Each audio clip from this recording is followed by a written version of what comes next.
থেকে 2700 বছর আগে ভারতের বিখ্যাত পণ্ডিত চাণক্য বলেছিলেন, পৃথিবীর মধ্যে সবচেয়ে বড় শক্তি হলো তারুণ্য এবং একজন নারীর সৌন্দর্য। কারো 1000 বছর আগে মানুষ যখন গুহায় বসবাস করত, তখন শুধুমাত্র শক্তিশালী যুবকদের পাঠানো হতো জঙ্গলে শিকার করার জন্য, এবং সব নারীরা সেই যুবকদের স্ত্রী হওয়ার স্বপ্ন দেখত। 19 শতকের দিকে কবি হেলাল হাফিজ বলেন, এখন যৌবন যার, যুদ্ধে যাওয়ার শ্রেষ্ঠ সময় তার।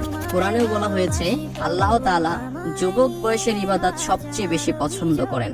এখন এই সবগুলো কথার মূল কথা হচ্ছে, বর্তমান এই পৃথিবী এবং সমাজ পরিবর্তনের মূল হাতিয়ার হচ্ছে যুব সমাজ। সেজন্যই বলা হয়, কোনো জাতি বা দেশকে ধ্বংস করতে চাইলে এখন আর কামান বা পরমাণু অস্ত্রের প্রয়োজন নেই।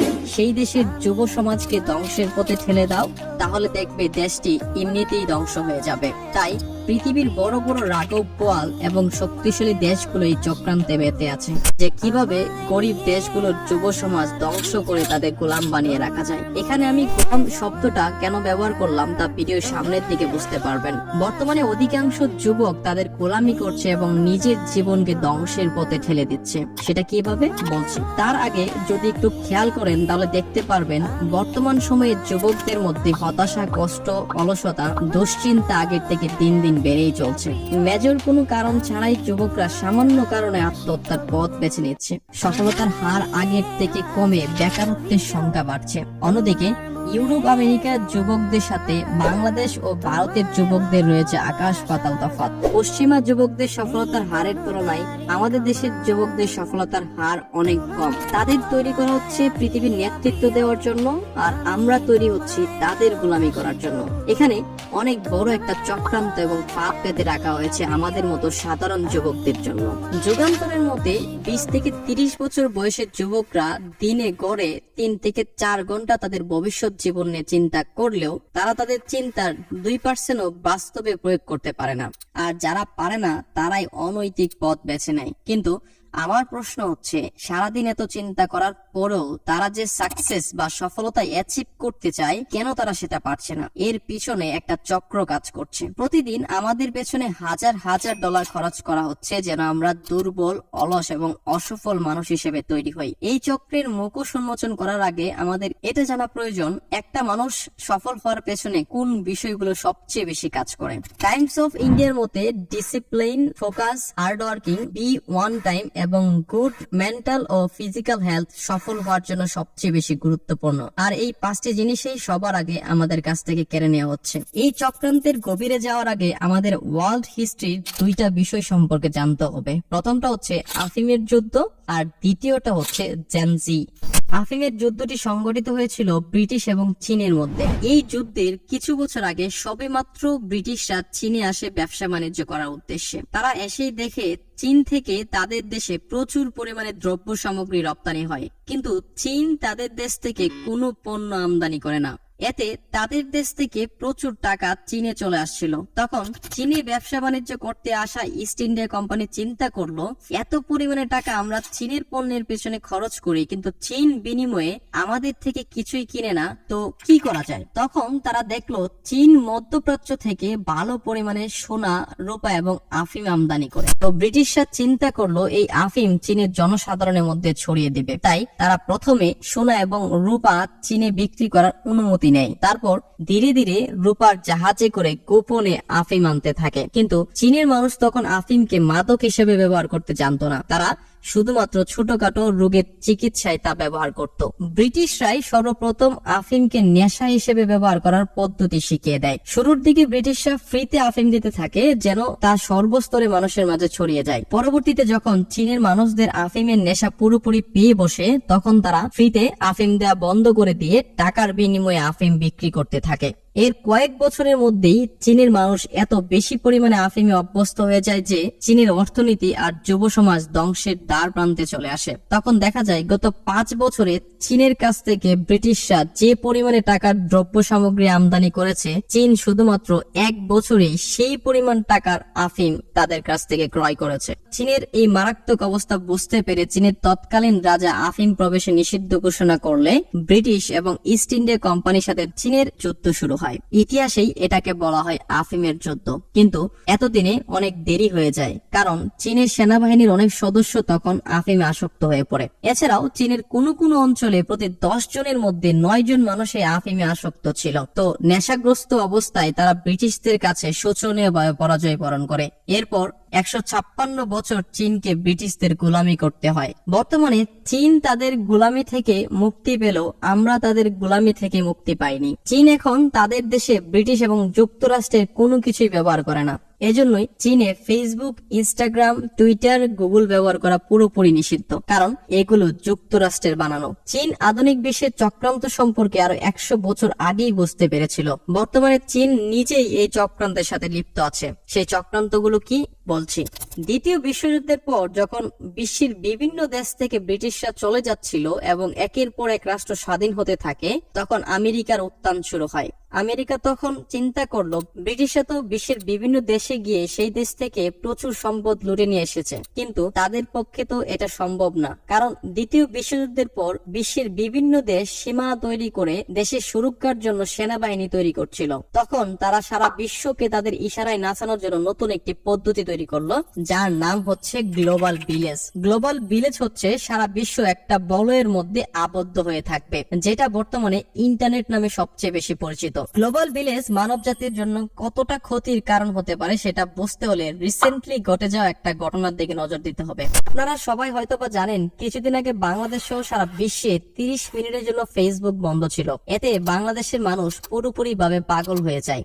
অনেকেই এমন অনেক পোস্টও করেছে যে 30 মিনিটের জন্য প্রাণটা চলে গিয়েছিল, 30 মিনিট পর প্রাণটা ফিরে আসলো। মানে 30 মিনিট ফেসবুক না থাকার কারণে মানুষ কতটা চিন্তিত ছিল। এখন যদি একদিনের জন্য ফেসবুক বন্ধ থাকে কিংবা 1 মাসের জন্য যদি সমস্ত সোশ্যাল মিডিয়া প্ল্যাটফর্ম গুলো বন্ধ হয়ে যায়, তাহলে মানুষ কি পরিমাণ অস্থির হবে একবার চিন্তা করে দেখুন। আর এটাই হচ্ছে আমাদের সমাজের জন্য বর্তমান সময়ের ডিজিটাল আফিম। শুরুর দিকে চীনে আফিম ফ্রিতে দেওয়া হলেও পরে চীনের মানুষ এটার প্রতি নেশা তৈরি হলে তখন এটা ফ্রিতে দেওয়া বন্ধ করে দেয়। তেমনি ভাবে বর্তমানে এই ফেসবুক আমাদের ফ্রিতে দেওয়া হচ্ছে, কিন্তু অদূর ভবিষ্যতে একটা সময় আসবে যখন ফেসবুক ফ্রিতে ব্যবহার করা যাবে না। সম্ভাবনা রয়েছে 2026 সাল নাগাদ ফেসবুক পেইড ভেরিফাই অ্যাকাউন্ট চালু করবে, যেমনটা ইতিমধ্যে ইউটিউব বাংলাদেশে চালু করেছে। বর্তমানে আমরা ইউটিউব ফ্রিতে ব্যবহার করতে পারলেও পাশাপাশি পেইড অ্যাকাউন্টের মাধ্যমে ইউটিউব ব্যবহার করার কার্যক্রম শুরু হয়েছে। হয়তোবা অদূর ভবিষ্যতে আমরা এই ফ্রি অ্যাকাউন্ট ব্যবহার করতে পারবো না। এখন সোশ্যাল মিডিয়া প্ল্যাটফর্ম গুলো কিভাবে আমাদের ব্রেইনের শক্তিকে কমিয়ে দিয়ে তাদের গোলাম এবং পণ্যে পরিণত করছে সেটা বুঝতে হলে 3টা ভিডিও দেখতে হবে। আমি পরপর আপনাদের 3টা ভিডিও দেখাবো, মনোযোগ সহকারে দেখবেন। Are you gonna miss your mom? No. No?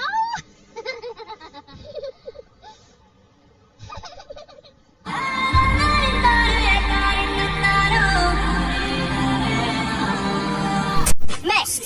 Abang, tabahan mo talaga talaga. Ah, Nani? Meshed. Ah, wow. Good. Asyo?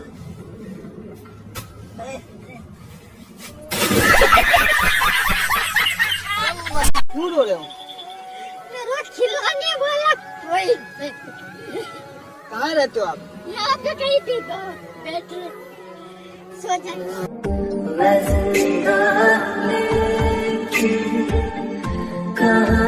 প্রথম ভিডিওটা আপনার মনে দুঃখ প্রকাশের একটা ভাব তৈরি করেছে, দ্বিতীয় ভিডিওটি আপনাকে হাসতে বাধ্য করেছে, আর তৃতীয় ভিডিওটিতে আপনি আবার দুঃখ পেয়েছেন। এই 30 সেকেন্ডের মধ্যে আপনার ব্রেইন 3 বার তার মুড পরিবর্তন করেছে, যা বাস্তবে কখনোই সম্ভব না।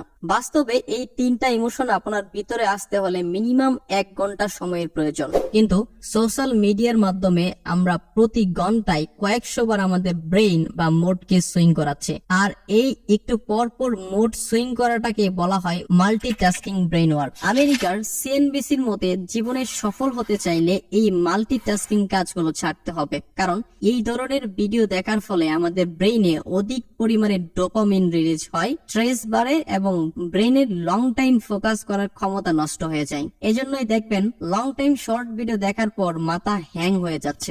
আজ থেকে 2-3 বছর আগেও ফেসবুক, ইউটিউব এবং ইনস্টাগ্রামে শর্টস বা রিলস ভিডিওর কোনো অপশন ছিল না। তো হঠাৎ কি এমন হলো যে প্রত্যেকটা প্ল্যাটফর্মে এই ধরনের শর্টস ভিডিও আনতে হলো? এর কারণ হচ্ছে মাইক্রোসফটের এক গবেষণায় দেখা গেছে বর্তমান সময়ে মানুষের ফোকাস দিন দিন আগের থেকে অনেক কমে যাচ্ছে। লং ভিডিওগুলো মানুষের অ্যাটেনশন বা ফোকাস ধরে রাখতে পারছে না। 13 মিনিটের একটা ভিডিও দেখার থেকে 1 মিনিটে 13টা ভিডিও দেখতে মানুষ বেশি পছন্দ করছে। তাই দেখবেন আমরা যখন শর্টস দেখা শুরু করি তখন ঘন্টার পর ঘন্টার সময় চলে যায়, আমরা বুঝতেই পারি না। বর্তমান সময়ে বাচ্চারাও এই শর্টস দেখতে বেশি পছন্দ করে। শর্ট ভিডিও দেখার সময় আমাদের ব্রেইন থেকে অনেক বেশি ডোপামিন রিলিজ হয়, আর এই ডোপামিন হচ্ছে ভালো লাগার হরমোন। আপনার ব্রেইন থেকে যত বেশি ডোপামিন রিলিজ হবে আপনার তত বেশি ভালো লাগবে। আর এই ডোপামিন এবং ফোকাস দুইটা বিষয়কে কাজে লাগে রাঘব বোয়ালরা পুরো বিশ্বটাকে নিয়ন্ত্রণ করছে। যারা ড্রাগ কিংবা মাদক গ্রহণ করে তাদের সবার ক্ষেত্রে একটা কমন বিষয় লক্ষ্য করা যায়। এক প্রকার মাদক বেশি দিন নেওয়ার ফলে তাদের আর সেটা ভালো লাগে না, হয় আগের থেকে বেশি পরিমাণে নিতে হয়, না হয় শক্তিশালী কোনো মাদক নেওয়ার প্রবণতা বাড়ে। এর কারণ হচ্ছে কোনো ব্যক্তি যখন মাদক গ্রহণ করে তখন তার ব্রেইনে ডোপামিন হরমোন বেশি পরিমাণে রিলিজ হয়। এমন অনেক মাদক আছে যেগুলো গ্রহণ করলে মানুষ মনে মনে শুয়ে থেকে আকাশে উঠতে পারে, কারণ শক্তিশালী মাদকগুলো মানুষের ব্রেইনে স্বাভাবিকের থেকে 5 গুণ বেশি পরিমাণে ডোপামিন রিলিজ করতে পারে। তাই মনে তখন অধিক পরিমাণে খুশি এবং ভালো লাগা কাজ করে। আর এই বিষয়টাই বর্তমানে আমাদের প্রতিনিয়ত ঘটছে। এক গবেষণায় দেখা গেছে সোশ্যাল মিডিয়া ব্যবহারের ফলে মাদকের মতোই আমাদের ব্রেইনে ডোপামিন রিলিজ হয় এবং এই ডোপামিনের কারণে দিনের পর দিন এটার প্রতি আমাদের আসক্তি বাড়তে থাকে। এই সোশ্যাল মিডিয়া হচ্ছে আমাদের জন্য সবচেয়ে বড় নীরব ঘাতক। আপনি বুঝতেই পারবেন না এটা কিভাবে আমাদের জীবনকে ধ্বংস করছে। আরেকটা বিষয় যেটা না বললে নয় সেটা হচ্ছে বর্তমান সময়ের যুব সমাজ নীল ছবির প্রতি অনেক বেশি আসক্ত। ইন্ডিয়ান টাইমস এর এক আর্টিকেলে বলা হয়েছে যে নীল ছবির ওয়েবসাইট গুলোর মধ্যে একের অধিক ক্যাটাগরি তৈরি করা হয় শুধুমাত্র আমাদের ব্রেইন থেকে অধিক পরিমাণে ডোপামিন রিলিজ করানোর জন্য। রিসেন্টলি অক্সফোর্ডের এক গবেষণায় দেখা গেছে যে দীর্ঘদিন ড্রাগস নেওয়ার ফলে একজন মানুষের ব্রেইনে যে পরিমাণ নেগেটিভ পরিবর্তন আসে তার চেয়েও বেশি পরিমাণ নেগেটিভ পরিবর্তন আসে যারা নীল ছবির প্রতি আসক্তি রয়েছে।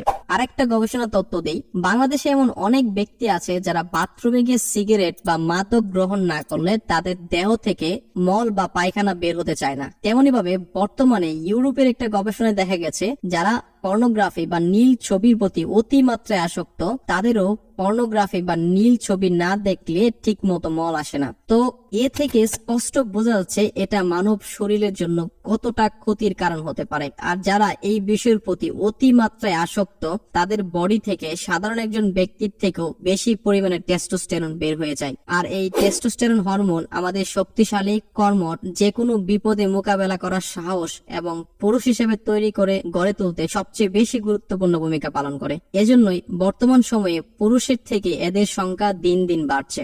আপনার কি মনে হয় বাংলাদেশ এবং ভারত সহ বিশ্বের বিভিন্ন দেশে কেন দিনের পর দিন এই সাইটগুলো বন্ধ করে দেওয়া হচ্ছে? বাংলাদেশ না হয় মুসলিম দেশ, কিন্তু ভারতে কেন এই সাইটগুলো বন্ধ করা হচ্ছে? টাইমস অফ ইন্ডিয়ার মতে 8টি কারণে ইন্ডিয়াতে এই সাইটগুলো বন্ধ করা হয়েছে। এর একটি কারণে বলা হয়েছে এটি মানব জাতির নৈতিক ক্যান্সার এবং আরেকটি কারণে এটিকে মহামারী প্লেগ রোগের সাথে তুলনা করা হয়। 2012 সালের দিকেও এই ইন্ডাস্ট্রির পুঁজির পরিমাণ ছিল মাত্র $10 মিলিয়ন।